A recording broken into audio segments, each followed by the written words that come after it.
nta kibuza umugambi w'Imana kubaho. Reka nkubwire umukire wa mbere none ahangaha, umuntu wakwirata none ahangaha, ntiwakwirata ubuzima. Niba uhumeka, nta diyabete ufite, nta kanseri ufite, nta ndwara z'ibyorezo ufite ku buzima bwawe, menya ngo wowe ufite ibyiringiro, ufite ihumure, ufite icyo wakwirata, kuko niba uri muzima haracyari ibyiringiro. Haleluya, haracyari ibyiringiro. Niba utaratwara n'indege utaranayijyamo, uzayijyamo. Niba utarubaka etaje, uzanayubaka. Niba utaratwara imodoka, uzayitwara, kubera ko Imana igutije ubuzima. Nta kiruta ubuzima. Mu mubwiriza ne wavuga ngo imbwa nzima iruta intare yapfuye. Bishaka kuvuga ngo uyu munsi nubwo waba uri hasi ugaragurika usuzuguritse, hembuka Voice TV. Ndabashuhuje bene data bakunzi bacu, shalom shalom aho muri mwese, Imana ibahe umugisha aho buri bwakeye ndetse naho bwije bitewe n'umugabane uriho ku isi. Bifurije amahoro y'Imana, bifurije umwaka mushya muhire, bifurije kugubwa neza. Imana ibahe umugisha mwese aho muri, tubasabiye amahoro y'Imana, tubasabiye umugisha, tubasabiye kurama no gukomeza gutera imbere. Rero turashima Imana itugejeje amagingo nkaya ku mugani wa muririmbyi, ya Imana iraturinze tugeze amagingo nkaya turi amahoro. Ntabwo byoroshye, duciye mu bigeragezo bitari bimwe. Umwaka utambutse abantu benshi bagize ibyago, bagize ubuzima bugoye, abandi ntibariho, abandi bafite agahinda katari kamwe, ariko kuba twebwe Imana iturinze, mu by'ukuri dufite impamvu irenga imwe, ebyiri, eshatu yatuma dushimira Imana. Fatanye nanjye rero aho uri, dukomeze gushima Imana kubw'ubwo buntu bwayo n'imbabazi zayo ziri kumwe natwe. Ndagira ngo rero natinze mbararikire nanone kugira ngo twumve icyo Imana igiye kuvugana natwe muri ubu butumwa bwiza Imana yateguye ku bugingo bwawe. Ibyejo byarabaye, byararangiye, ariko uyu munsi Imana yemera rebe byishya ku buzima bwawe. Wowe ugihumeka, uracyafite ugomba kugira ibyiringiro bidasanzwe yuko hari igishya Imana igomba gukora ku buzima bwawe. Ndagira ngo rero igihe cyose wakurikirana iki kiganiro, ufata umwanya wo kugitangira no kugisoza, kuko bizakiza ubugingo bwawe ntibiri kure yawe, biri hafi yawe, biri muri wowe. Ndagira ngo rero munyemerere dutangire dusenga, dutangire twishyira mu biganza by'Imana, hanyuma tujye mu ijambo ry'Imana. Ndatangira ndirimba akaririmbo kagufi, twafatanya nawe aho uri, ndetse twaza dusenge twumve icyo Imana yagambiriye ku buzima bwacu. Mwami Imana yacu waraturinze, uturinda umujinya wa Satani, uturindira muri isi ishaje, uraturinda ntitwapfa. Nubwo twahuye n'ibigeragezo, n'inzitane n'ibibazo byo mu isi, wagaragaje ukunesha kwawe, uraturinda ntitwapfa. Wagaragaje ukunesha kwawe, uraturinda ntitwapfa. Ishimwe ni ryawe, ishimwe ni ryawe, ishimwe ni ryawe Yesu. Haleluya. Ishimwe ni ryawe, ishimwe ni ryawe, ishimwe ni ryawe Yesu. Mwami Imana ntabasa nawe, nzamuha icyubahiro cyawe gukize hejuru. Uri umwami w'amahoro, Mana nzima ikora ibitangaza n'ibimenyetso. Gushimira umwanya mwiza wongere kuduha, duhumeka umwuka w'abazima. Uraturize ejo hashize, uraturinze Mana, tugeze muri uno mwaka mushya nanone duhumeka umwuka w'abazima. Si kubw'ubwenge bwacu, si kubw'imbaraga zacu, ni kubw'ubuntu bwawe butangaje. Ndagushimira Yesu kubw'ukuboko kwawe kwabanye natwe n'imbabazi zawe. Komeza tugire ubuntu bwawe, tugere mu mwanya kugira ngo twumve ijambo ryawe. ndakwingize kugira ngo udufashe, kugira ngo dusobanurire abantu ibiva kuri wowe, kandi imitima y'abantu irushye n'iremerewe ibashe kwakira ubuhukiro buturuka kuri wowe Mwami. Sigiye ukiza, genda igikoresho cyawe Mana, ni wowe ukiza uciye muri yewe. Ndakwinginze Mwami, urushye uremerewe ufite amarira n'agahinda, umugenere nyagora ku ngoma we, uhumurize umutima we, kandi muhe ibyiringiro byiza by'ejo hazaza. Ijambo ryawe rifite imbaraga, ijambo ryawe rifite ububasha bwo kureba hiherereye, bwo gukora ibikomeye baganga batakora, abanyabwenge b'isi batakora. Mana, kwinjize kugira ngo ureme amashimwe hagati mu mitima y'abantu bawe. Icyubahiro n'amashimwe n'ikuzo n'ibikugarukiye Mana, nsabye nizeye kumva gusenga kandi ugeze neza ubanye natwe none n'iteka ryose, mu izina rya Yesu Kristo dusabye tunezerewe, amen, amen, amen. Ndagira ngo tudatinze tugiye mu ijambo ry'Imana, twumve icyo Imana ivugana natwe biciye mu ijambo ryayo.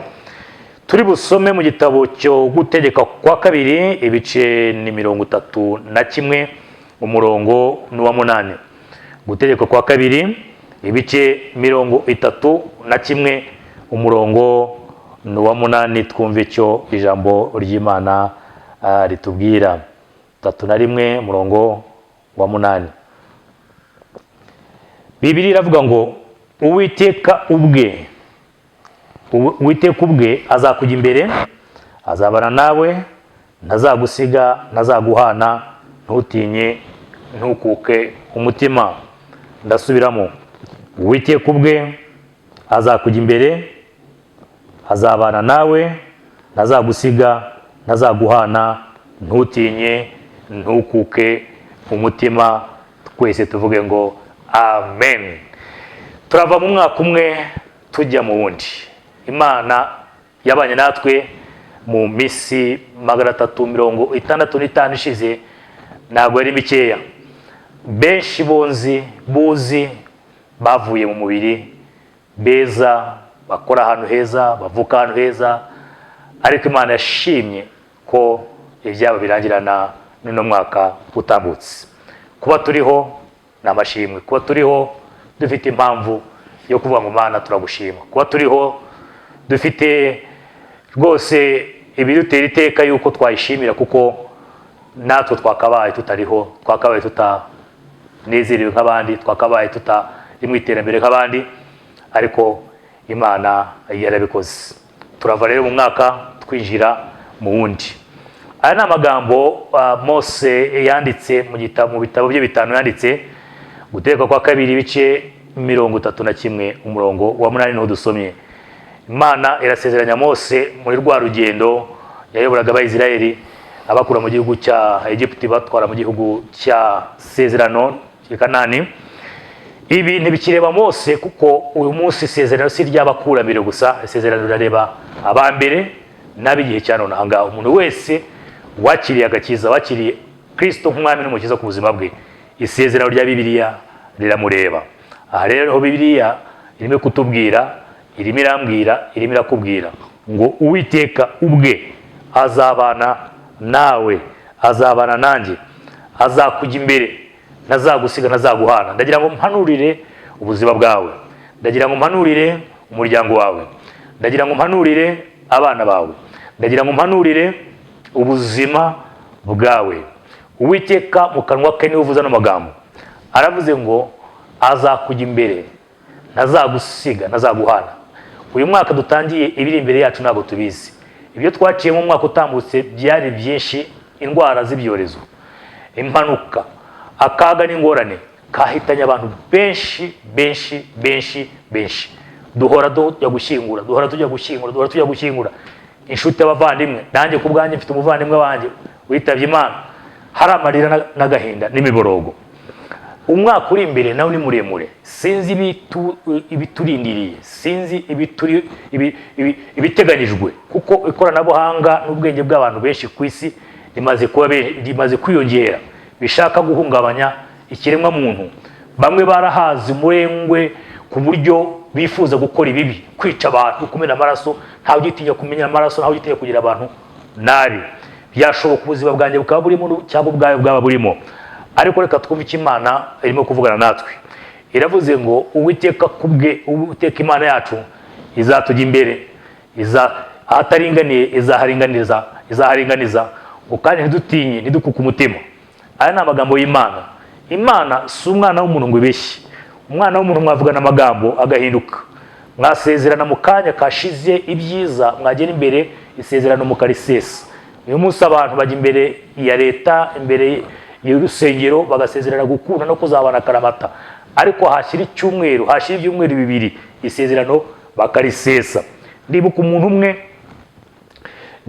hano i Gikondo, yakoze ubukwe, akora ubukwe, arasezerana. Amaze gusezerana, asezeranya umugore we yuko bazabona akaramata, amusezeranya, amutera imitoma myinshi, amukubita amagambo y'igitangaza, aramubwira ati sinzakubangikanya. Ariko iryo joro tumaze kumushyingira, tumaze kumureka ngo agume mu rugo rwe, inkuru zaje kudukurikirana. Bukeye bwaho iryo joro uwo mugabo ntiyaraye mu rugo rwe, yahise ajya kurara hanze no gushaka abandi bagore, no gushaka ubundi buraya, no gukora ibintu by'ubugoryi.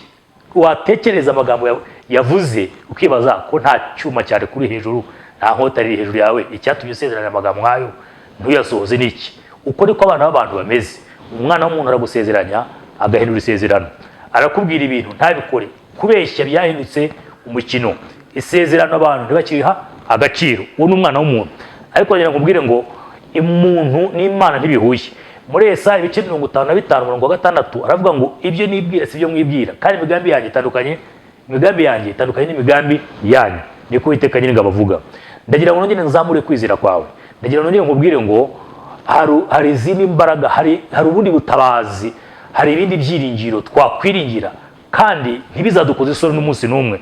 Nk'uko Imana yabanye na Mose, nk'uko Imana yabanye n'abakurambere, nk'uko Imana yabanye n'abavandimwe bacu tuzi, uyu munsi iradusezeranya yuko uyu mwaka turimo kwinjiramo, uyu mwaka turimo kujyamo, izabana natwe. Ahataringaniye izaharinganiza. Kimwe n'ibigoye biri imbere, kimwe n'amarira ari imbere, kimwe n'ibiduteganyirijwe biri imbere tutazi birasa biti, ndagira ngo nzamure kwizera kwawe. Ibyo ntubihanga amaso, ibyo ntubirebe. Nta kintu kiriho na kimwe kitashyizweho n'Imana. Ikintu cyose kiriho cyaba gifite imbaraga zingana zite, kiri munsi y'ubushobozi n'ubutware bw'Imana. Yego ibyo bigoye bizabaho, byanabayeho, bizanakomeza bibeho, niho isi imaze kugera.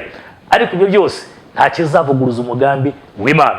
Abo yamenye kera, ngo yarabakunze kera kandi bashyizeho ikimenyetso, aravuga ngo ntutinye ntukuke umutima. Uyu munsi si munsi ubwirwa, uyu munsi ni gihe ubwirwa, uyu munsi ni ubwirwa. Niba witwa Mukandanga, niba witwa Janine, niba witwa Yohana, niba witwa Jean Paul, niba witwa mama runaka na nyira runaka, ndagira ngo ubwire ngo iri ni isezerano ryawe. Imana irimo kuvugana nawe ngo nzabana nawe, ntutinye ntukuke umutima. Nk'uko nabanye na Mose, ndagira ngo ngusezeranye ngo nzabana nawe muri uno mwaka. Nta mwuka w'urupfu uzabaho ku buzima bwawe, nta mwuka wo kurira uzabaho mu bana bawe, ntabo tuzatwara rusororo, ntabo tuzatwara umarimbi runaka. Oya, ndatura ubuzima bwanjye, ndatura ubuzima bwawe, yuko icyo Imana yavuze izajya isohoza. Twavuze ko abana b'abantu bahinduka n'ibihe bihinduka, ariko Imana ni yayindi. Uko yari iri kera n'uyu munsi ni nako izahoraho ibihe byose. Ndagira ngo mpumurize umutima wawe, ndagira ngo nsubizemo imbaraga ku buzima bwawe biciye mu ijambo ry'Imana. Aya si amagambo yanjye bwite, yewe ni igikoresho cy'Imana kugira ngo igusange, igutabare, igusange, iguhumurize, igusange, igusubizemo imbaraga. Byashoboka kuba hari imiborogo mu mwaka utambutse, byashoboka kuba hari amarira warize nk'ayo nanjye narize nk'umwana w'umuntu, kubera abavandimwe, kubera inshuti twagiye tubura. Ariko reka nkubwire, imbere yacu hagiye kuba heza kurusha. Tutitaye ku biduteye ubwoba, tutitaye ku byo tureba ku mateleviziyo, tutitaye ku byo tureba ku YouTube, tutitaye ku bwenge n'ubuhanga buhari ku isi burimo kudutera ubwoba, twitaye ku Imana ivuganye natwe. Izatwambutsa iyo nyanja, izatwambutsa icyo gikombe, izaduhanagura ayo marira, ni ku isezerano ryayo. Niba ibyo byizera, atari imigani, atari ibintu wumva ko ari morale, ukizira nk'ijambo ry'Imana nk'ukuri, ibyo bizakubera uko wizeye. Kandi Imana izakuremera amashimwe ku buzima bwawe, Imana izakuremera amashimwe mu kanwa kawe, mu izina rya Yesu. Tugiye gusoma ikindi cyanditswe kiri muri Yesaya ibice 43 umurongo n'uwa mbere. Turasoma tugeze ku wa gatatu, dusimbuke dusome ku wa gatanu, dusimbuke dusome ku wa karindwi, dusimbuke dusome ku wa n'umunani. Reka nsabe mwene data turi kumwe nawe amfashe dusome muri Yesaya ibice 43 uhereye umurongo wa mbere kwa gatatu tugere dusimbuka. Karibu. Haleluya. Reka dusome mu izina rya Yesu. Yesaya ibice 43 duhere ku murongo wa mbere. Ariko noneho Uwiteka wakuremye wowe Yakobo kandi akakubumba wowe Isiraheli aravuga ati witinya, kuko nagucunguye, naguhamagaye mu izina ryawe, uri uwanjye. Nunyura mu mazi nzaba ndi kumwe nawe, nuca mu migezi ntizagutembana, nunyura mu muriro ntuzashya, kandi ibirimi byawo ntibizagufata. Kuko ndi Imana yawe, Uwera wa Isiraheli, umukiza wawe. Nagutangiriye Egiputa ho incungu, Etiyopiya n'i Seba nahatanze ku bwawe. Umurongo wa 5, ntutinye, ndi kumwe nawe, nzazana urubyaro rwawe ndukuye iburasirazuba, nzagukoranya ngukure iburengerazuba. 7, nzanira umuntu wese witiriwe izina ryanjye, uwo naremeye kumpesha icyubahiro, ni njye wamuremye, ni njye wamubumbye. 18, ibya kera ntimubyibuke, kandi ibyashize mwe kubyitaho. Dore ngiye gukora ikintu gishya, ubu ko kigiye kwaduka ntimuzakimenya. Nzaharura inzira mu butayu, ntembeshe imigezi mu kidaturwa. Amen. Amen. Amen. Ndagira ngo aha ku murongo wa 44 ku murongo wa mbere ibice 43 Isaya hari ijambo rivuga ngo Yakobo. Ahari Yakobo harahashye izina ryawe, Yakobo nabumbye, Yakobo natoranije, Yakobo nakunze. Uyu munsi Yakobo ingoma yararangiye, yaratanze yiruhukira yisanira basogokuruza bo kwizera. Ariko uyu munsi ubwirizwa cyangwa ubwirwa ni wowe uriho wumva kandi humeka umwuka wazo. Murabizi ko wagakiza abantu bose ntabwo karobanura ku butoni. Ni hahandi Yesu yavuze ngo ninamanikwa ku giti nzirerezaho abantu bose, amahanga yose yatarabanuwe umunsi n'umwe. So iri jambo rivuga ngo Yakobo ntutinye, Yakobo nakunze, naremye, Yakobo nacunguye. Wumve ko ari we urimo kubwirwa. Izina ryawe sindizi, witwa Yohana, witwa Jean Paul, witwa Janine, witwa Mariam, witwa Paul, witwa izina ryawe urarizi, ariko bari ushyiramo muri uyu mwanya, kuko uyu munsi ni wowe uriho, ni wowe uhumeka, ni wowe wamenye ukuri, ni wowe wamenye Imana. Niba utaramenya ukuri, umenye ko kuri koko yuko kubaho kwawe suko wabishatse, nta application letter wandikiye Imana ubwire ngo Mana ndashaka kuvuka n'umuhungu, ngo Mana ndashaka kuvuka ndi umukobwa, ubwire ngo Mana ndashaka kuvuka ndi mugufi, ubwire ngo Mana ndashaka kuvuka ndi muremure, ubwire ngo Mana ndashaka kuvuka ndi inzobe, ubwire ngo Mana ndashaka kuvuka ndi igikara. Oya, wowe wisanze uri uko nguko rukomeze. Bivuga ngo nta ruhare wabigize nuko wisanze. Niba warisanze rero umeze utyo, ni ukuvuga ngo hari uwakuremye, hari uwabiteguye, hari uwabiteganyije guhera kera, nta wundi ni Imana.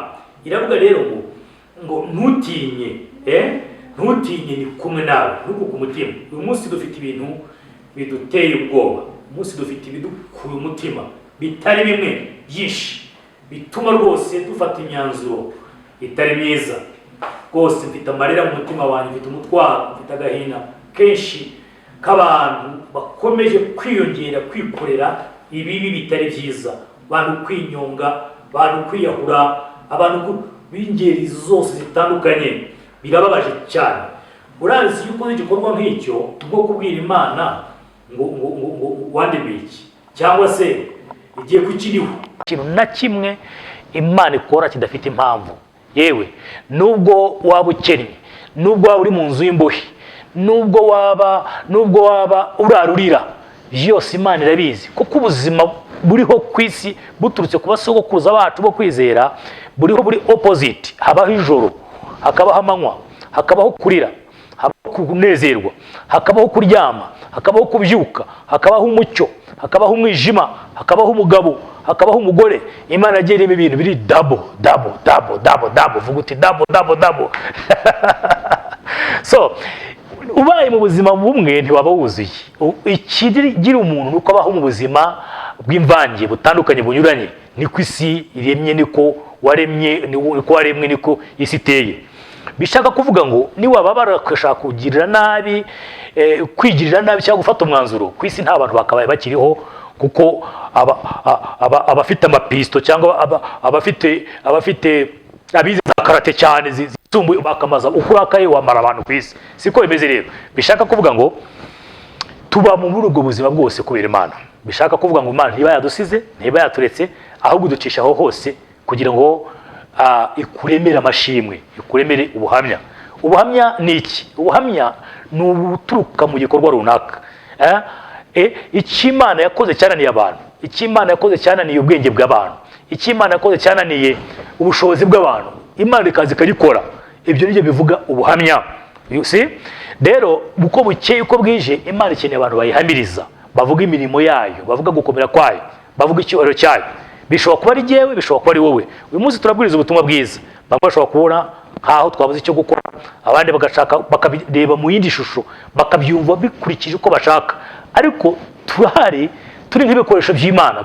Nubwo kora rimwe na rimwe ibitanejeje umuryango, bitanejeje inshuti, ariko umugambi w'Imana ku bantu bayo ni ukugira ngo imbaraga zayo uko bukeye uko bwije zigaragare biri mu wowe biciye mu buzima butandukanye abantu babayemo. So Imana iravugana na Yakobo rero, cyangwa se iravugana nawe, iravuga ngo ntutinye, ntukuke umutima, nzabana nawe naho waca mu migezi, naho waca mu muriro, naho waca mu mazi, nzaba ndi kumwe nawe. Mu izina rya Yesu. Umwaka ushize sinzi ibyo waciyemo, ariko niba tutaragutwaye urusororo, niba tutaragutwaye mu marimbi runaka, ukaba ugihumeka umwuka w'abazima, ndagira nkubwire ngo haracyari ibyiringiro, haracyari humure, haracyari gukomera ku mitima yacu, yuko n'ibisigaye biri imbere Imana izagenera natwe, Imana izabana natwe, Imana itazadusiga. Ibiturindira imbere ntabwo mbizi, kuko hari ubwenge bwinshi bw'abantu burimo kwiyongera, indwara z'ibyorezo, intambara hirya no hino, ibibazo bitari bimwe biri ku isi bitwugarije. Ariko reka mubwire, nta kintu na kimwe gitera Imana ubwoba, kuko ibiriho, ibyabayeho n'ibiriho n'ibizabaho byose irabizi. Rero irimo iragusezeranya, iravuga ngo nzabana nawe, niwaca mu muriro nzabana nawe, niwaca mu mazi nzabana nawe, niwaca mu gikombe cy'urupfu nzabana nawe. Niko Uwiteka Nyiringabo avuga. Reka twinjire mu mwaka ukumva dufite ibyiringiro, reka twinjire mu mwaka ukumva dufite ihumure ku buzima bwacu, reka twinjire mu mwaka wo kumva ko dufite ubundi burengezi bushobora kudutabara mu bihe bisa nk'ibi bitoroshye bigoye, yuko hari irindi jambo ry'ihumure riri ku buzima bwacu. Niko Imana yagendanye na Mose, niko Imana yagendanye na Yakobo, niko Imana yagendanye n'abakurambere bacu. Uyu munsi irimo iragendana natwe, ntizadusiga, ntizaduhana.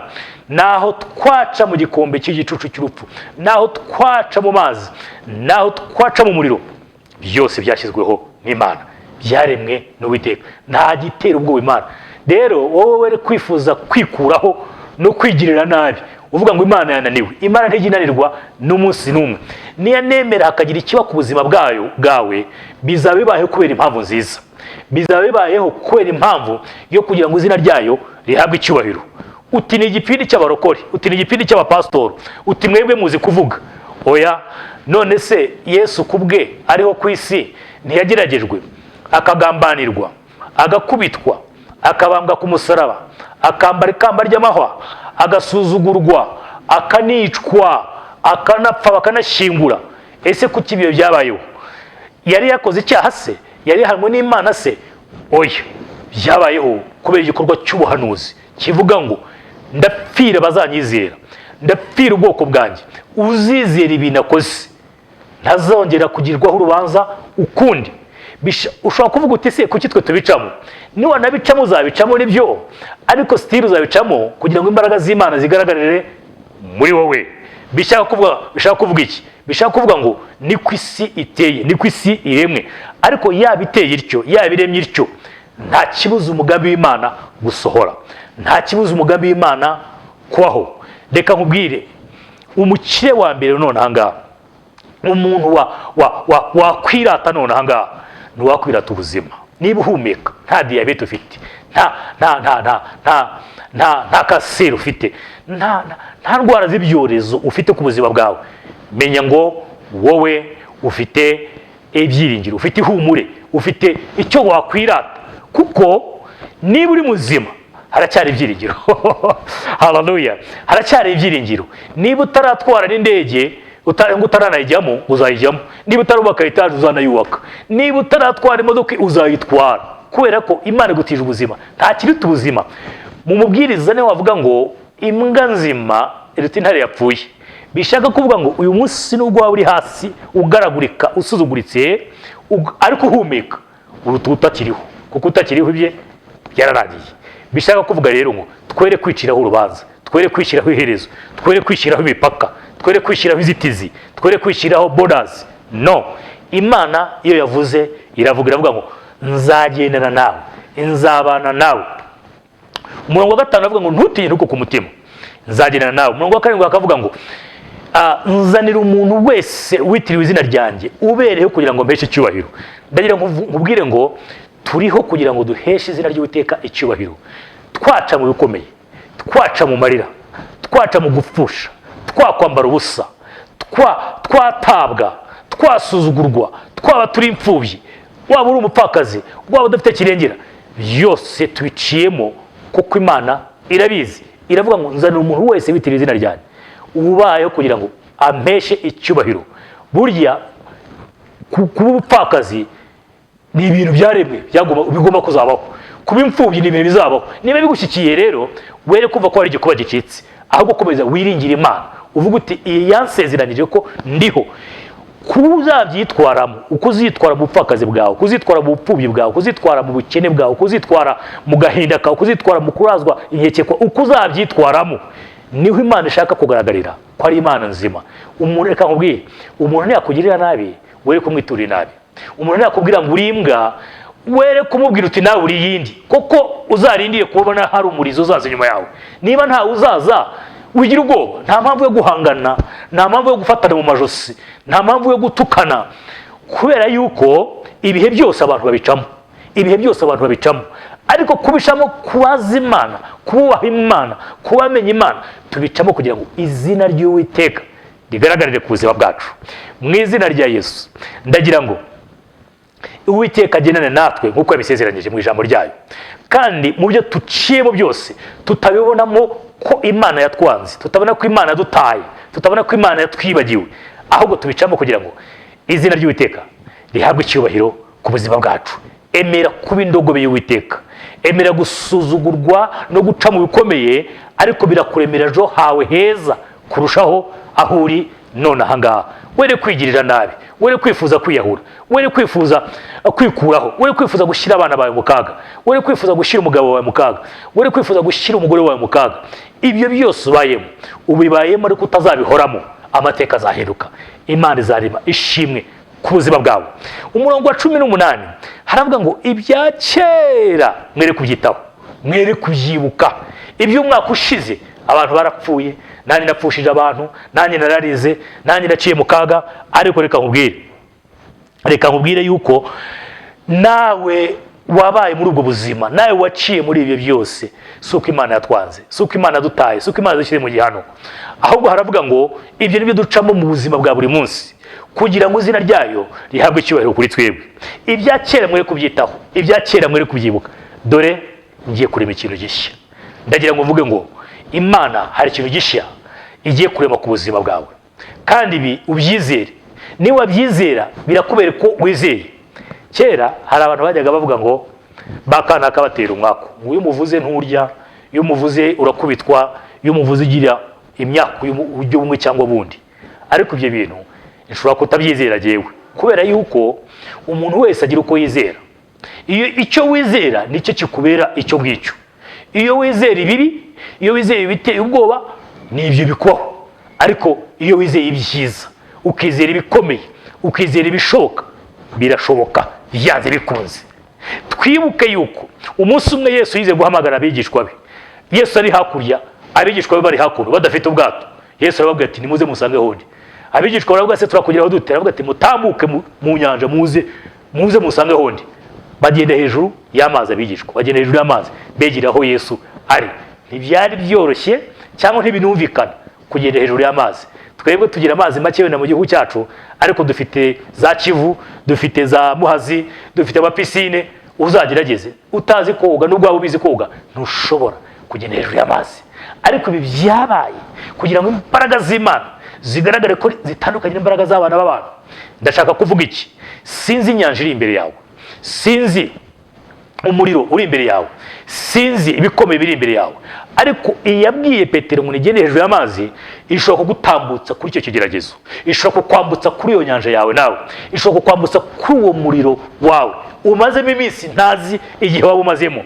Ariko nge nizera ko Imana ibintu byose byashyizweho nayo, nizera ko Imana ibintu byose yaremye ibiremye umugambi mwiza muri yo.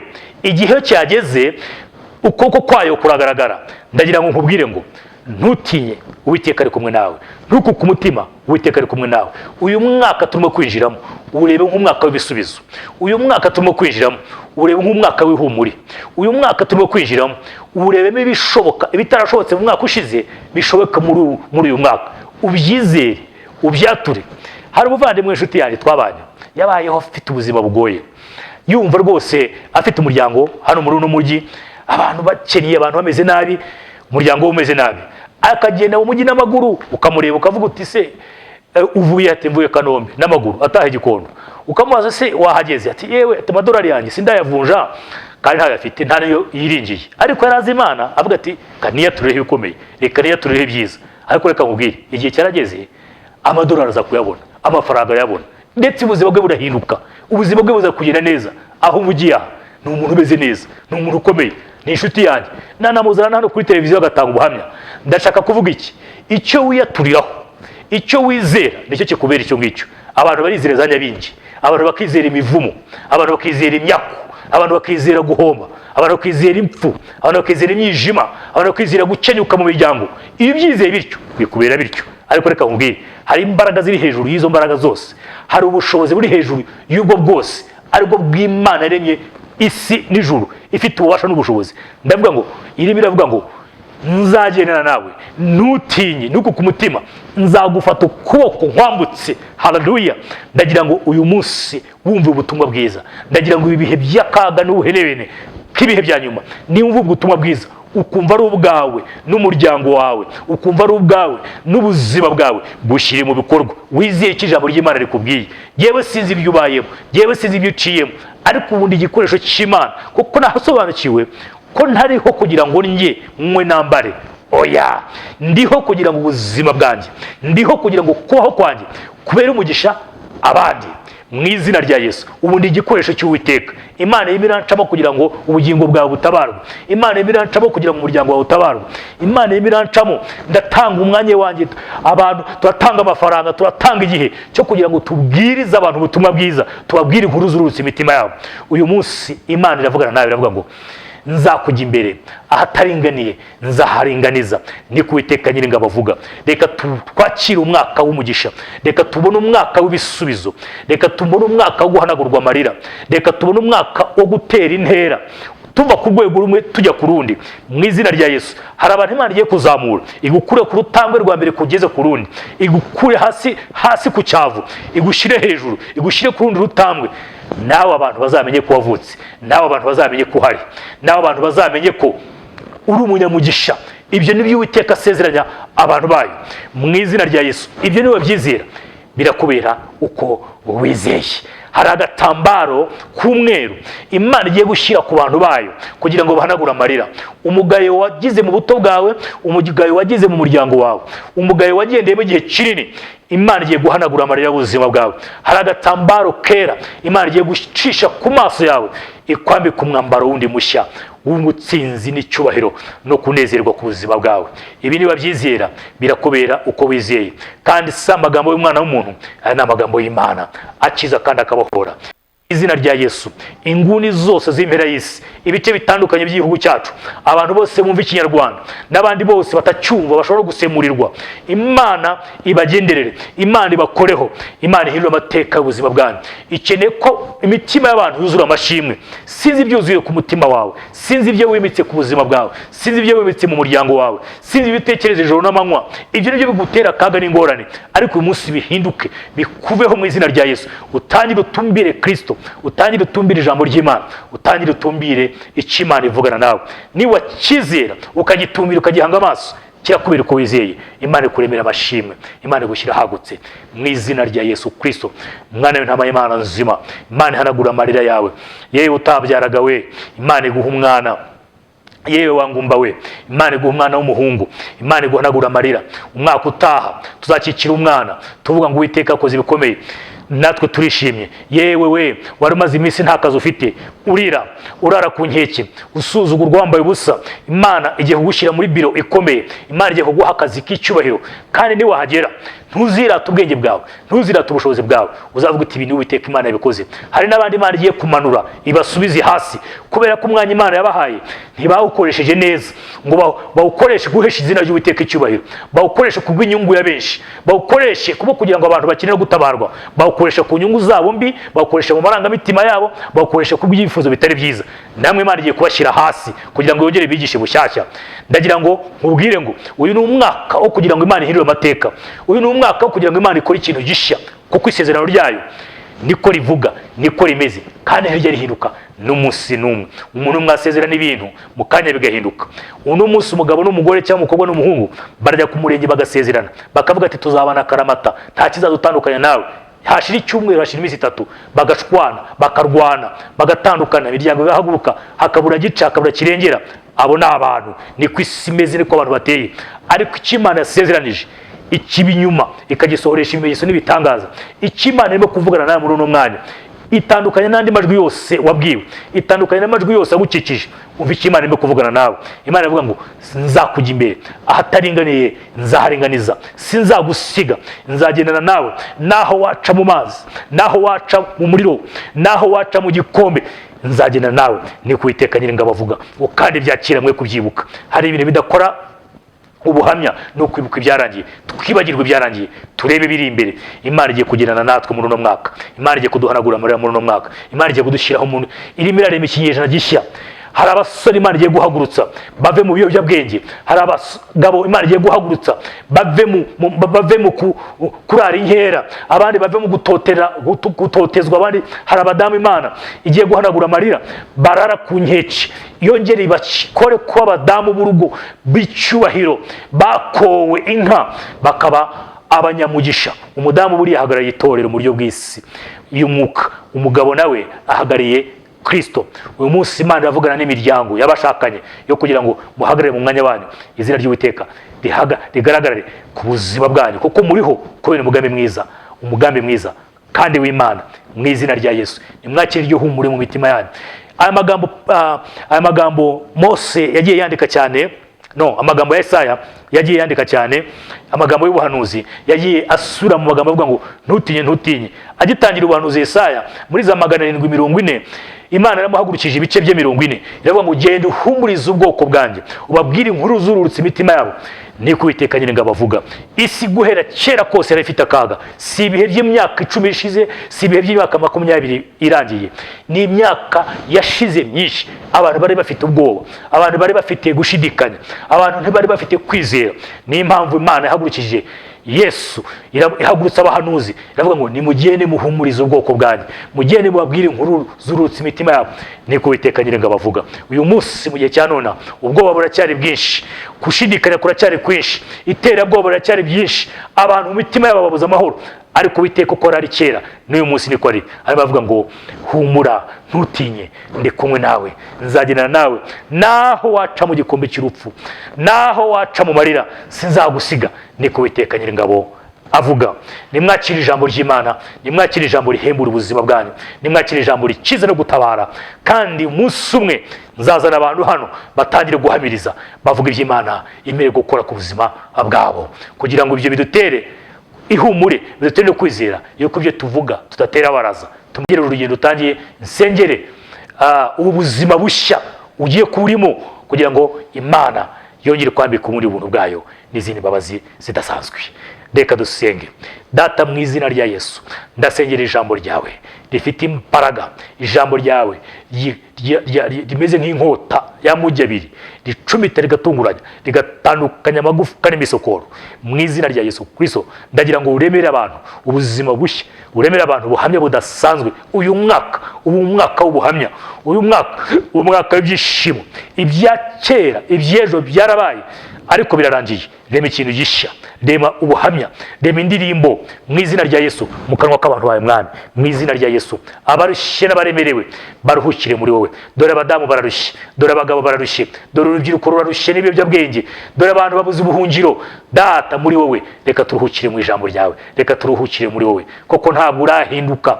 Guhera kera kose uracyari Imana. Yesu, turemera indirimbo kandi abantu bavuge ngo Uwiteka tubonye tugenderera, tubonye Uwiteka akorana natwe, tubonye Uwiteka aduhumuriza, none natwe turishimye.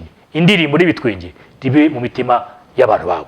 Mana, nsabye nizeye kumva gusenga, icyubahiro n'amashimwe n'ikuzo nibikugarukire, kuko wumvise gusenga kandi ugize neza. Mu izina rya Yesu Kristo dusabye tunezerewe, twese tuvuge ngo amen, amen. Shalom, mwakira umugisha w'Imana. Mbibutse yuko ari byiza ko utugaragariza ko ukurikirana bino biganiro kuri no televiziyo yacu Hembuka Voice TV, wandika ijambo cyangwa se ukanda kuri iyo nzogera uduha subscribe idufasha ku biganiro byose uko bizakomeza gutambuka uzabikurikirana. Ukeneye kuganira nanjye kumwihariko, ushobora kumpamagara kuri telefone igendanwa, wabona kuri WhatsApp, wabona ngendana na buri munsi 0788 4639 669 ni 0788 4639 669. Kuri screen yanjye aho ngaho telefone yanjye caho, tuzagira umwanya kuganira, duhana inama, twungurana iby'ubwenge, twungurana iby'ubwami n'ivy'Imana ishaka muri Kristo Yesu. Shalom, shalom. Hembuka Voice TV.